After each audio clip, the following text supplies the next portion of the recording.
So in last class we were doing the savings and investment. Savings और investment के लिए मैंने आपको एक रोड्रिक नाम के इकोनॉमिक्स का थ्योरी बताया था, that he emphasise on investment rather than savings, because he said if you create investment savings will created automatically. Clear? ये भी मैंने आपको बता दिया, तो उसके ग्राफ बताए थे। Then we were doing the role and impact of savings and investment. ये मैंने आपको बताया था, role and impact of savings and investment. और ये कहां पर बताया था? ये मैंने दो अलग अलग सिचुएशंस में बताया था, one in under developed economies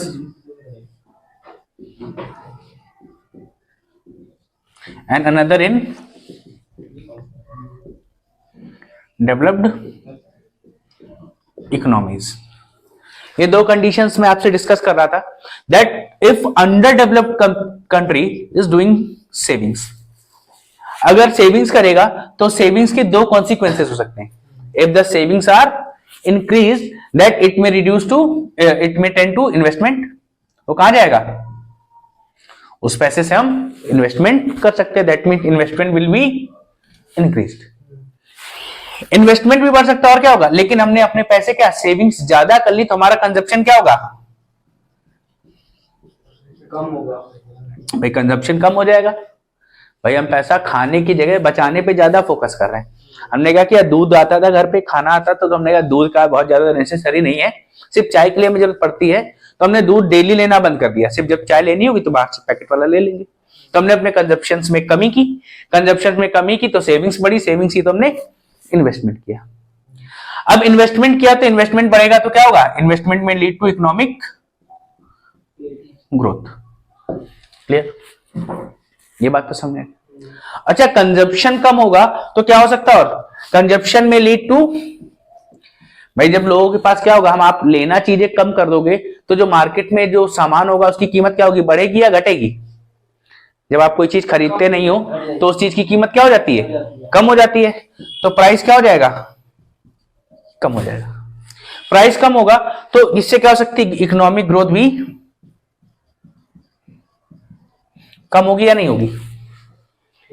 reduce in consumption में lead to reduce in price और reduction in economic growth. Similarly आप डेवलप कंट्रीज में भी यही कर सकते हो। क्या?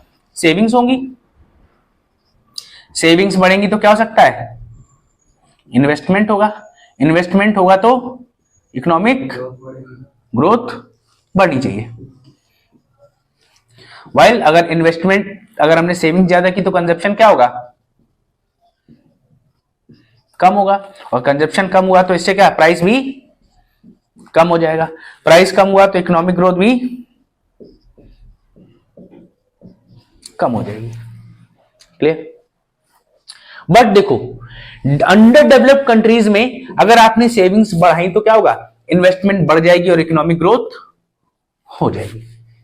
क्लियर? और कंजप्शन होगा तो प्राइस तो कम होगी, प्राइस कम होगी बट इकोनॉमिक ग्रोथ नीचे आए ऐसा नहीं होगा। ठीक है? ऐसा क्यों है? जस्ट बिकॉज जो अंडर डेवलप्ड कंट्रीज हैं उनकी डिमांड क्या है? ज्यादा है और सप्लाई कम है। सप्लाई कम है मतलब क्या है? हमारी जो डिमांड है, हम अपनी इस डिमांड इतनी ज्यादा है कि हमारे पास पैसा, हम चीजें सारी खरीद लेंगे। दैट मीन्स अब हमें क्या किया? हमने सेविंग्स की, सेविंग्स की तो इन्वेस्ट किया, इन्वेस्ट किया तो हमारा प्रोडक्टिव कैपेसिटी बढ़ेगी, यानी हमारी प्रोडक्शन बढ़ा तो सप्लाई क्या हो जाएगी? बढ़ जाएगी। सप्लाई बढ़ेगी तो इकोनॉमिक ग्रोथ भी बढ़ेगी। और इससे क्या होगा? कंजप्शन कम होगा, दैट मीन डिमांड थोड़ी सी कम हो जाएगी, बट अभी भी इतनी कम नहीं होगी कि हम इस सारे गुड्स को ना खरीद सकें।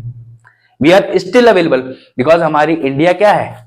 इंडिया जैसी कंट्रीज क्या है? अंडर डेवलप्ड कंट्रीज है। यहाँ पे चीजों की डिमांड हमेशा बहुत ज्यादा है। यहाँ एजुकेशन की जरूरत है, रोड की जरूरत है, हॉस्पिटल्स की जरूरत है। ठीक है? तो हमें हमेशा डिमांड हमेशा अंडर डेवलप्ड कंट्रीज में बहुत ज्यादा रहती है। ये बात क्लियर है? वहीं अगर डेवलप कंट्रीज में जाओगे, डेवलप कंट्रीज में क्या होता है? दैट सेविंग्स बढ़ी तो इन्वेस्टमेंट बढ़ेगा। इन्वेस्टमेंट बढ़ेगा, किसको लगता है इन्वेस्टमेंट बढ़ेगा? ऐसा होगा ना, क्योंकि वो तो वहां पहले से देखो, हाँ देखो, अगर डेवलप कंट्रीज की बात करें तो डेवलप कंट्री में अगर सेविंग्स बढ़े तो इन्वेस्टमेंट नहीं बढ़ते, तो इकोनॉमिक ग्रोथ भी नहीं होगा। और सेविंग्स बढ़ा दिए तो कंजप्शन तो श्योर है कम हो ही जाएगा, ये बात तो क्लियर है, ये हो जाएगा। और प्राइस भी कम हो जाएंगे, प्राइस कम हो जाएंगे, लेकिन इकोनॉमिक ग्रोथ भी कम हो जाएगी। यहां पे क्या होता है, यहां पे इकोनॉमिक ग्रोथ कम हो जाती है, which is known as recession. ठीक है, which is known as recession. Basically होता क्या है, डेवलप्ड कंट्रीज में डिमांड और सप्लाई दोनों इक्वल होते हैं। Demand and supply are almost equal. और अगर हमने यहां सेविंग्स कर ली और इन्वेस्टमेंट बढ़ा दिया, इन्वेस्टमेंट क्यों बढ़ाओगे भाई, पहले से ही हमारी डिमांड तो पूरी हो रही ना। डिमांड तो हम तब बढ़ाते हैं जब हमारी जरूरतें पूरी नहीं होगी, तो हम इन्वेस्टमेंट तब करेंगे। भाई हम नई फैक्ट्री कब लगाएंगे, जब हम एक फैक्ट्री से हमारी जरूरतें पूरी ना कर पा रहे हो। लेकिन यहां हमारी जरूरतें तो पहले से ही पूरी हो रही थी, तो हमें नई फैक्ट्री सेटअप करने की जरूरत है नहीं है, मतलब इन्वेस्टमेंट नहीं होगा। इन्वेस्टमेंट नहीं होगा तो इकोनॉमिक ग्रोथ भी नहीं होगी। इसके बदले में क्या हो जाएगा, कंजप्शन कम हुआ तो प्राइस तो कम हो ही जाएगा, प्राइस कम होगा तो इकोनॉमिक ग्रोथ भी कम हो जाएगी, दैट इज रिसेशन। इसी को बोलते हैं क्या, theory of paradox of thrift. इसी को हमने क्या बोला है, paradox of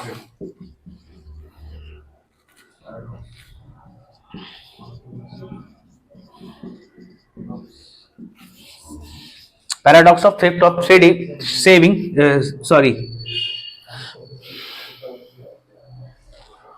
paradox of thrift that is recession. ये किस लिए होगा, जस्ट बिकॉज ऑफ सेविंग्स होंगी, और सेविंग्स अगर बढ़ेंगी तो क्या हो जाए, रिसेशन। रिसेशन हो जाएगा तो क्या होगा, that is paradox of thrift. That अगर आपको लिखना हो तो आप इसको अपनी ही लैंग्वेज में लिखोगे। अंडर डेवलप्ड कंट्रीज में क्या होगा, in under developed countries increase in saving led to the investment which cause increase in economic growth, which causes increase in economic growth. Clear, ये बात समझ में आ रही है?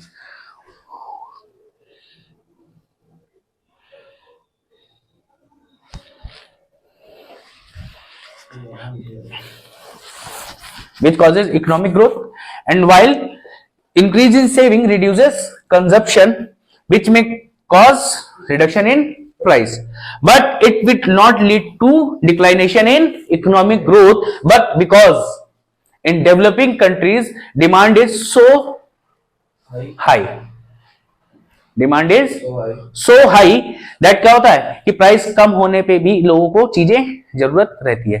इसका इफेक्ट क्या रहता है, the effect of this is negligible. Clear, while in developed countries saving demand and supplies are almost equal, so saving does not enhances investment which leads to no economic growth. Economic growth नहीं होगी, instead consumption is reduce and price also reduces, and price reduction shows the economic reduction. Clear, and this is known as paradox of thrift, that is savings causes the recession. ये बात समझ में आ गई, यहां तक कोई दिक्कत है? ठीक है, अब देखो इसे हम लोग को क्या बोलते हैं, इसे बोलते हैं डिफिशियंसी ऑफ डिमांड। ये क्या है, डिफिशियंसी ऑफ डिमांड है। और देखो अब जो डेवलपिंग कंट्रीज हैं यहां डिफिशियंसी ऑफ डिमांड होती है कभी? No, no deficiency of demand. और ऐसा क्यों होता है अंडर डेवलप्ड कंट्रीज में? सबसे पहले इसके रीजन है हम खुद मतलब we have huge population. Population क्या है?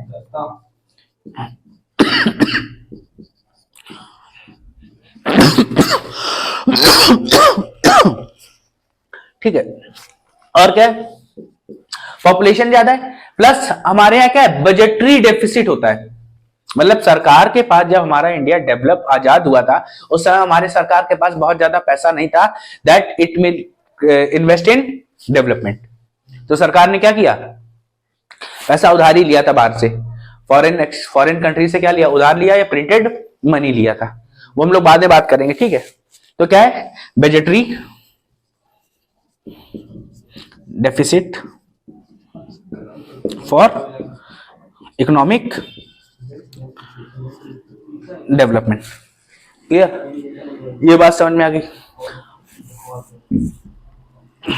और यहां वैसे अगर हम डेवलप्ड कंट्रीज में बात करें तो यहां क्या होगा, डिफिशियंसी ऑफ डिमांड। यहां डिमांड में क्या हो जाएगी, कमी हो जाएगी, ठीक है, यहां पे डिमांड में कमी हो जाएगी। अच्छा आप ऐसा भी देखो, इसी कंपैरिजन में देखो, जब जो अंडर डेवलप्ड कंट्रीज हैं वहां पे इन्फ्लेशन कैसा होता है, यहां पे inflation with comparison to developed country high होता है। हमारे यहां चीजें क्या है, 4 से 5% महंगी होती, just because there is demand बहुत ज्यादा है, बट उनके यहां डिमांड कम होती है तो इनके यहां इन्फ्लेशन क्या होती है, बस 1 से 2%। The inflation is only 1 to 2%, कभी बहुत ज्यादा महंगाई देखने को नहीं मिलती है। क्लियर। और ये जो ग्रेट आपको मैंने बताया पैराडॉक्स ऑफ थ्रिफ्ट, इसका एग्जांपल है ग्रेट डिप्रेशन। इसका एग्जांपल क्या है, ग्रेट डिप्रेशन ऑफ 1929 to 33। 1929 से लेकर 33 तक ये जो आपका यूरोप और अमेरिका है, इनमें क्या हुआ, इनमें आ गया था ग्रेट डिप्रेशन। ग्रेट डिप्रेशन क्यों आया, वहां पे लोगों ने सेविंग्स बढ़ाई, और जैसे ही सेविंग्स बढ़ी तो क्या हुआ, इन्वेस्टमेंट कम। ऐसा लोग कह रहे, तो लोगों के लिए अलग अलग लोगों ने क्या किया, अलग अलग इसके लिए जवाब दिए। इसके लिए कुछ इकोनॉमिक्स थे, उन्होंने कहा ऐसा करो लोगों के वेज कम कर दो। उन्होंने कहा लोगों के वेजेस ज्यादा होने की वजह से जो फैक्ट्रीज है वो हायरिंग भी क्या कर रही हैं, कम कर रही हैं, और हायरिंग कम होगी तो लोग पास पैसा कम होगा, पैसा कम होगा तो लोग चीजें कम खरीदेंगे। ये बात तो क्लियर थी। बट इसी के समय पे एक और साइंटिस्ट थे, JM Keynes, George Maynard Keynes, ठीक है, जॉर्ज मेनार्ड किन्स। इन्होंने बताया देखो वेजेस कम करने से कोई फायदा नहीं होगा, वेजेस कम करो बट इनडायरेक्टली तो आप उतना ही पैसा दोगे ना। इन्होंने कहा ऐसा मत करो, इन्होंने कहा इसका सोल्यूशन बहुत इजी था। सोल्यूशन क्या इजी था, सोल्यूशन था इसका कि मार्केट में डिमांड बढ़ा दो, मार्केट में डिमांड बढ़ा दो। डिमांड कैसे बढ़ेगी, आप मार्केट में क्या करो, एम्प्लॉयमेंट के बेस बढ़ा दो। एम्प्लॉयमेंट के बेस मतलब लोगों का एम्प्लॉयमेंट ज्यादा कर दो। ये 1929 से 33 की बात हो रही है, ठीक है। ग्रेट डिप्रेशन, हाँ ग्रेट डिप्रेशन, ठीक है। वहां पे लोग क्या थे, उन्होंने कहा कि ऐसा करो, जेएम केन्स ने कहा कि लोगों को डिमांड बढ़ा दो, और डिमांड बढ़ा दोगे क्या होगा, लोगों के पास पैसा आ जाएगा। उसके लिए क्या करती है सरकार, different types of employment schemes launch करती है। जैसे इंडिया में भी आपको पता होगा, इंडिया में एक लॉन्च किया जाता है MNREGA, Mahatma Gandhi national rural employment guarantee scheme.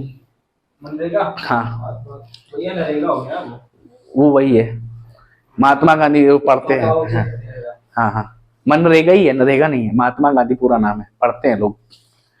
इसका वो पढ़ा था कि महात्मा गांधी हटा दिया गया, उसने नरेगा कर दिया। नहीं यार है, ठीक है, Mahatma Gandhi rural employment guarantee scheme ये लॉन्च की गई थी। लोगों को क्या दिया गया, रोजगार दिया गया। अब इससे क्या होगा, रोजगार दिया जाएगा तो लोगों के पास पैसा आएगा। लेकिन उस समय ये चीज लोगों को समझ में नहीं आ रही थी, इसीलिए क्या हुआ, इस समय वहां पर हुआ ग्रेट डिप्रेशन। ये चीजें जो बाद में है कि डिमांड को बढ़ा देना चाहिए, ये बाद में बताया जेएम केन्स ने। क्लियर, यहां तक कोई दिक्कत, ठीक है। और इस केस में सबसे अच्छा एग्जांपल है अंडर डेवलप्ड कंट्रीज में, वो है China.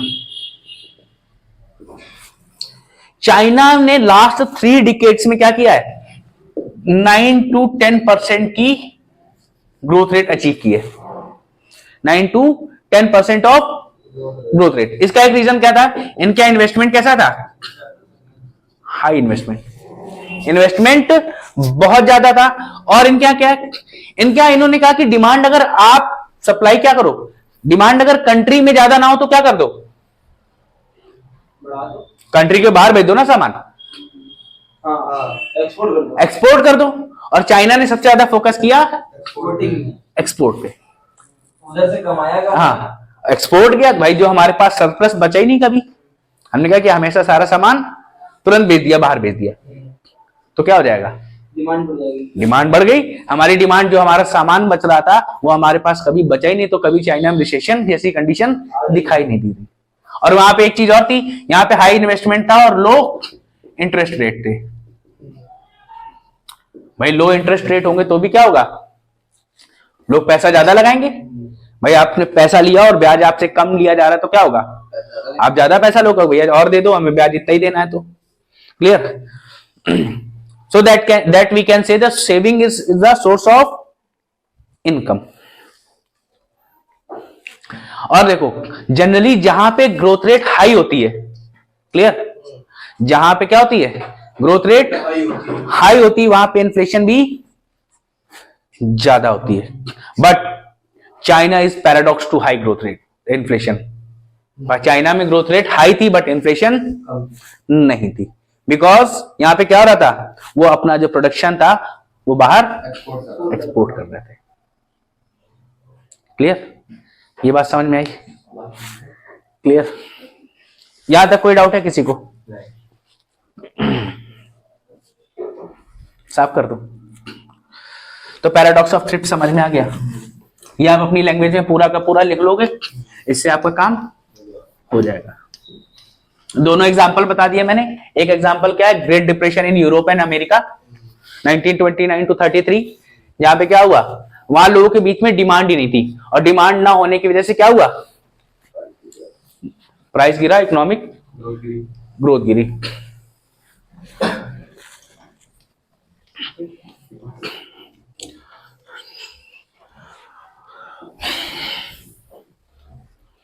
Then next one is vicious cycle of poverty।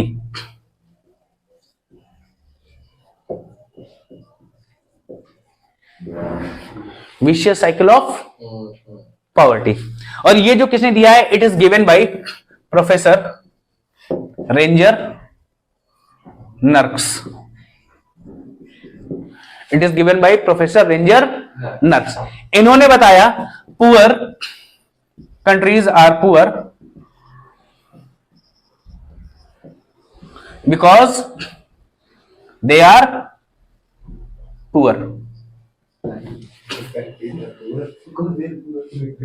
जो गरीब देश हैं वो गरीब इसलिए हैं क्योंकि वे गरीब हैं। क्लियर भाई, देखो अगर क्या है, बेसिकली अगर मैं समझाऊं what is vicious cycle of poverty, तो अगर पुअर हैं तो उन क्या होगा, इन्वेस्टमेंट यानी कैपिटल कैसी होगी, कैपिटल की स्कार्सिटी होगी।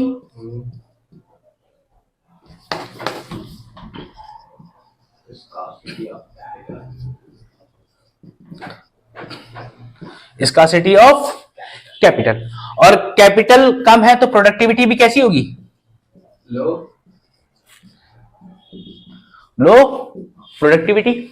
भाई प्रोडक्टिविटी क्या हो जाएगी, बहुत कम हो जाएगी। प्रोडक्टिविटी कम होगी तो इनकम भी कैसी होगी, कम होगी। इनकम कम होगी तो सेविंग्स कम होगी, ये तो सभी पता है। सेविंग्स कम होगी तो इन्वेस्टमेंट भी, और इन्वेस्टमेंट कम है तो फिर से कैपिटल कम हो जाएगी। This is the vicious cycle of poverty which is given by Professor Nurse, that the country, a poor country is poor because it is poor। clear, yes। ठीक है, तो कह सकते हैं क्या,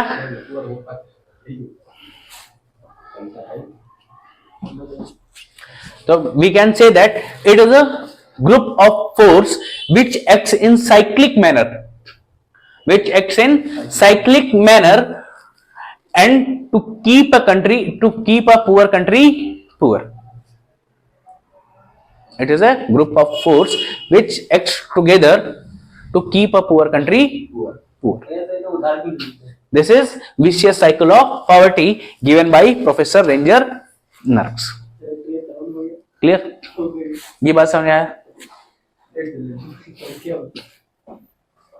Done? ये साफ कर दूं? Vicious cycle of poverty. अभी हमको क्या करना है, हमारे 3 सेक्शंस कंप्लीट हो गए, अब हमें चौथा सेक्शन करना है, that is socio economic goals.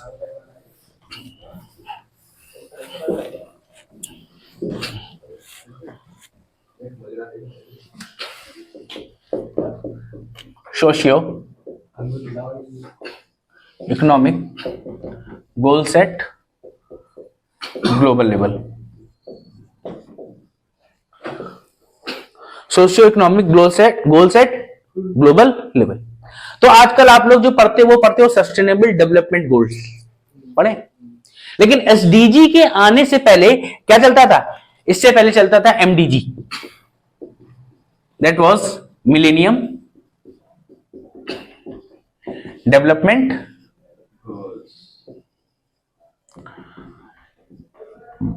Goals. इससे पहले क्या चलते थे? Millennium development. मतलब जो ये कब स्टार्ट हुआ? बाई यूएनओ ने किया है ईयर 2000 में, और 2000 क्या है? That is millennium year. 2000 क्या था? मिलेनियम ईयर था. और मिलेनियम ईयर में क्या स्टार्ट किए गए? Millennium development goal by United Nations organisation. और इनको कब तक अचीव होना था? To be achieved by 2050. We have to achieve the Millennium Development Goal 2050.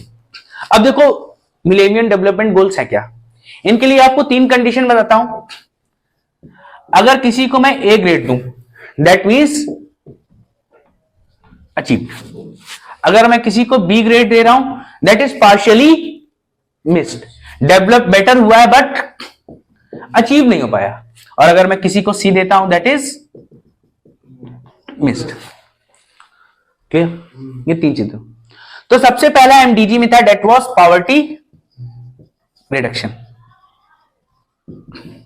First one was poverty reduction. तो सबसे पहला इसमें क्या था? Poverty reduction by half.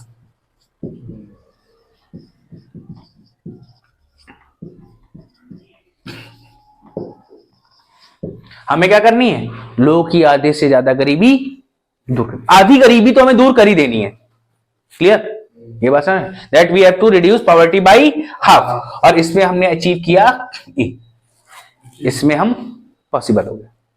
But second one is reducing hunger. Reducing hunger bye half. हमें क्या करना? भूखमरी को भी क्या लाना था? आधा लाना था. अगर 100 लोग भूख से मर रहे थे तो अब कितना करना था उसको? 50 करना था. But in this we have developed much but it was partially missed. Betterment हुआ था बट इसको क्या कर रहे? हम कंप्लीटली अचीव नहीं कर रहे. Clear? Then next one is universal primary education. Universal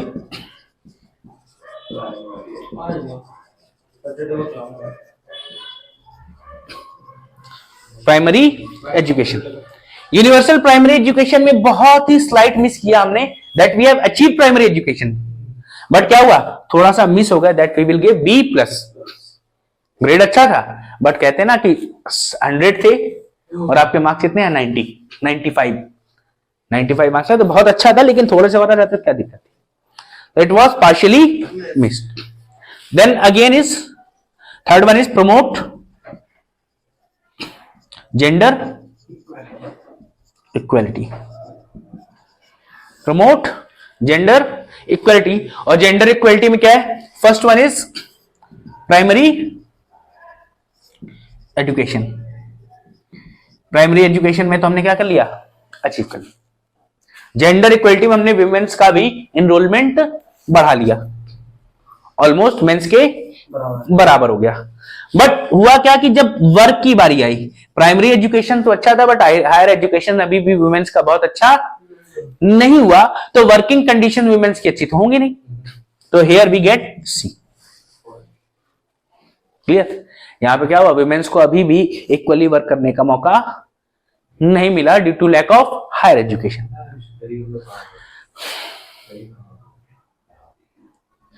clear? इसको साफ कर दूं मैं, इसको नोट कर लो, देन साफ करते हैं।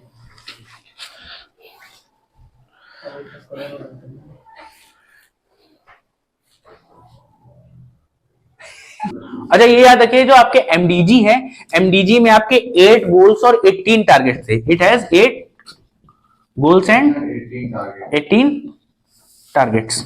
ये आप यहीं पे लिख लीजिएगा जहां से स्टार्ट कर रहे हैं, ठीक है।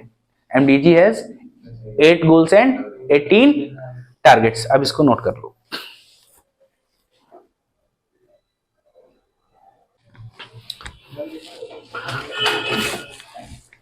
ठीक है, तो millennium development goal,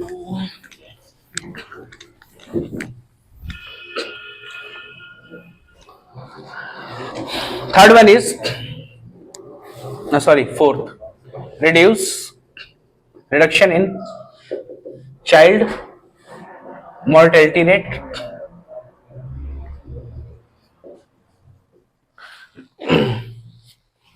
and infant mortality rate। ठीक है, चाइल्ड मोर्टेलिटी रेट पता है ना, और चाइल्ड और इन्फेंट में क्या डिफरेंस है? चाइल्ड होता है 6 साल तक, 5 साल तक, 5 साल तक। हाँ, और इन्फेंट 1 साल तक, 1 साल तक। ठीक है, और इसमें हमने अचीव किया B. Clear? The next one is fifth, rate नहीं, रेट में हमने अचीव नहीं कर पाया ना, रेट में ग्रेड दिया है। ठीक है, तो we have not achieve so much child mortality rate, और इन्फेंट मोर्टेलिटी रेट में भी क्या हुआ, बहुत ज्यादा अचीव नहीं किया। लोग देखो वो क्या, डेथ रेट तो कम हो गई, बट हुआ क्या कि that we want the train, जो बच्चों की डिलीवरी हो रही वो होनी चाहिए ट्रेन पर्सनल द्वारा या फिर वो हॉस्पिटल में।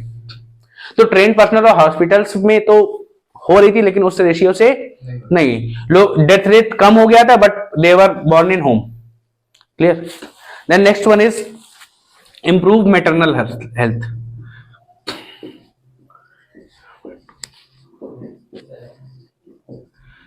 इसमें भी हमको क्या मिला, समवॉट ए एंड बी। वो जो मैं बता रहा हूं कि मैटरनल हेल्थ में भी वही हो रहा था कि माँ जो बच्चे को जब जन्म दे रही थी उसमें डेथ, उसमें क्या होगा, most of the delivery should be in hospital और बाय ट्रेन्ड पर्सनल। तो वो तो हुआ क्या, improvement in the death of mothers, but trained personal और हॉस्पिटल्स की कमी इंडिया में बनी रही। तो अगर हम सिर्फ डेथ की बात करें तो इन डेथ में हमने अचीव कर लिया था, death were reduced, but trained personal और हॉस्पिटल्स की बात करें तो उसमें हमने क्या दिया, B. Clear? Then sixth one is combat HIV, AIDS and malaria. ठीक है, combat HIV, AIDS and malaria. तो एड्स में तो भैया हमको मिला ए। एड्स रिडक्शन में इंडिया ने क्या हुआ, बहुत अच्छी कंडीशंस अचीव कर ली। Clear? But in malaria we have achieved, we have got betterment but does not achieve completely. So we can say a public B. Clear? ये बात समझ में? देन आगे बढ़ते हैं।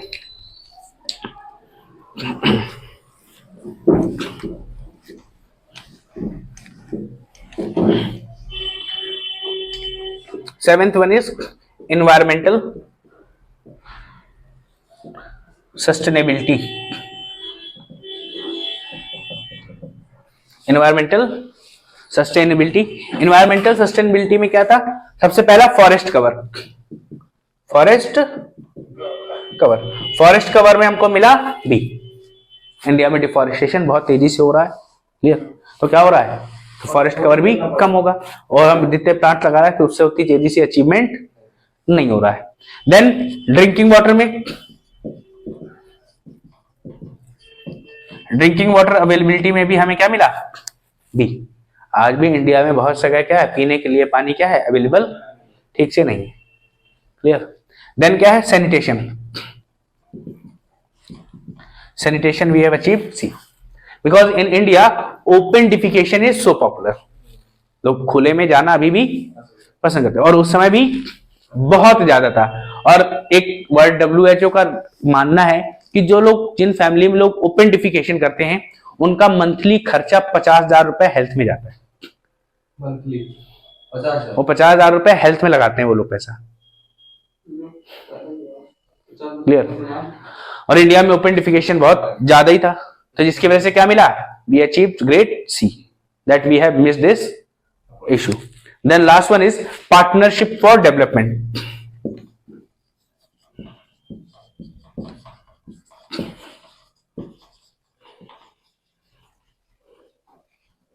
पार्टनरशिप फॉर डेवलपमेंट, इसमें क्या था, एक increase in IT sector, information and technology में इंक्रीजमेंट की बात करें, that we have achieved A। ठीक है, अब 2015 तक लगभग हमने क्या किया, इंफॉर्मेशन एंड टेक्नोलॉजी में बहुत अच्छे हो गए थे, लोगों को जानकारी खूब हो गई थी, लोग कंप्यूटर, मोबाइल, सब कुछ बहुत अच्छे से चलाने लगे थे। बट ग्लोबल लेवल की बात करें, B/C। क्लियर? अगर ग्लोबल लेवल पे देखा जाए पार्टनरशिप और वी हैव अचीव बेटरमेंट, या हम लोग कह सकते हैं we have slightly missed.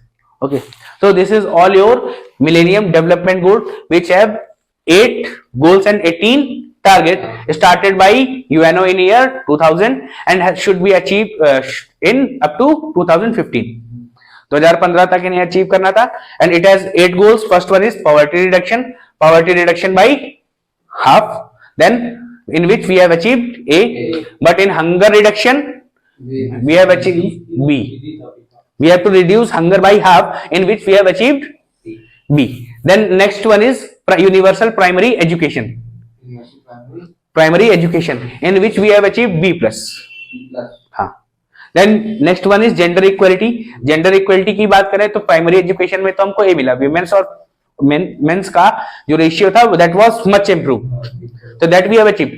But higher education में विमेन्स की कंडीशन खराब रही, वो नहीं सुधरी, that's why we have missed the working condition of women's, C। Clear? Then इसके बाद चाइल्ड मोर्टेलिटी रेट और इन्फेंट मोर्टेलिटी रेट बेटरमेंट हुआ, बट बहुत अच्छा नहीं हुआ। देन मैटरनल हेल्थ की बात करें कि मैटरनल हेल्थ में क्या था, बच्चे की डिलीवरी क्या हॉस्पिटल में होनी चाहिए, ट्रेंड पर्सनल से होनी चाहिए।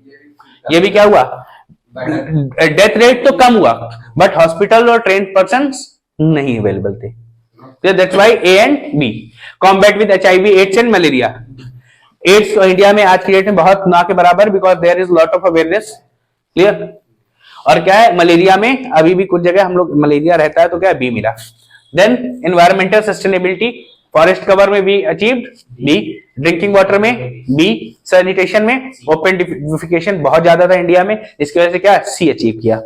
देन पार्टनरशिप फॉर डेवलपमेंट तो इंक्रीज इन IT में हमको A मिला, that we have achieved the awareness about information and technology, but global level पे हम B और C पे आते हैं एट ग्लोबल लेवल।